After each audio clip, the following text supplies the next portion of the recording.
lang po ako nakapag-video kasi po kaka-recover ko lang po. Ito po yung nangyari sa akin, nakitapos lang po ng root canal operation ko po. So, in this video, I'm going to share to you what changes in the different aspect of myself will be evident as a result of this global pandemic.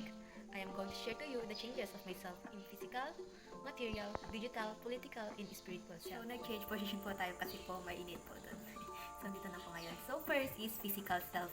I am happy to say to you that I am becoming a better version of myself.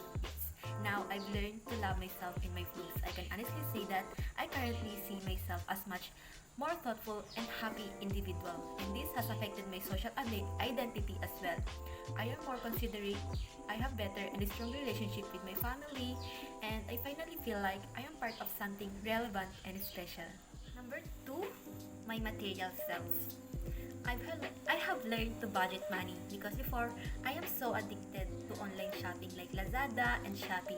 Like every time, there's always J&T and Nijaban na pumupunta dito sa bahay. But now, I already know how to avoid unnecessary things that I can only buy important things.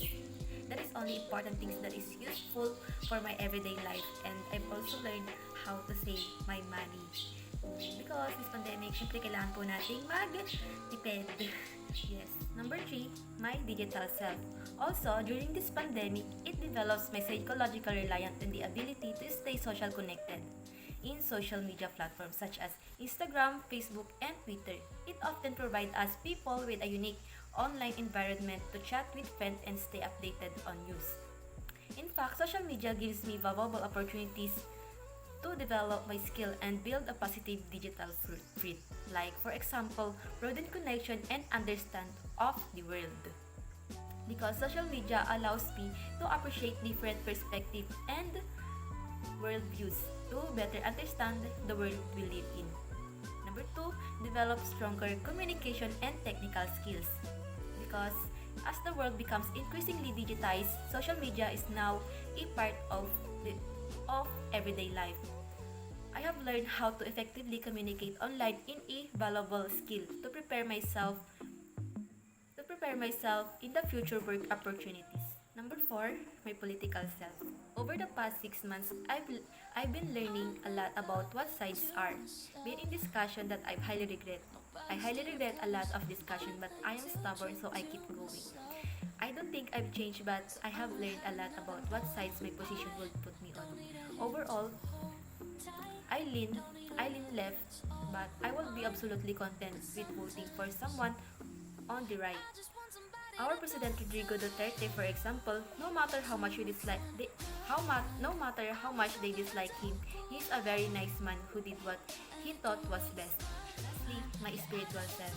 This time of pandemic, such many things was changed, even the way we communicate to other people. Going to grocery or store, everything was changed because of this pandemic. Many bad things are happened because there's so many people died because of this COVID-19 or coronavirus, and many people lost their jobs. But this COVID-19, this time of pandemic, taught us to become more stronger and become more faithful and trust God for everything na dapat lagi tayong manalangin sa Kanya. And that's all my insight about how this time of pandemic changed me in physical, material, digital, political, and spiritual self. Lastly, last question, how will your insight and changes in yourself impact your life? Throughout my life, I've learned many lessons that have changed the way I think, act, and live. But no matter how valuable the lesson, it is not fun to learn it on the hard way. Some say these learning pains are unavoidable and necessary for the learning to stick. This may be true for some people, but for me, for many of us, the same lessons can be learned without having to suffer.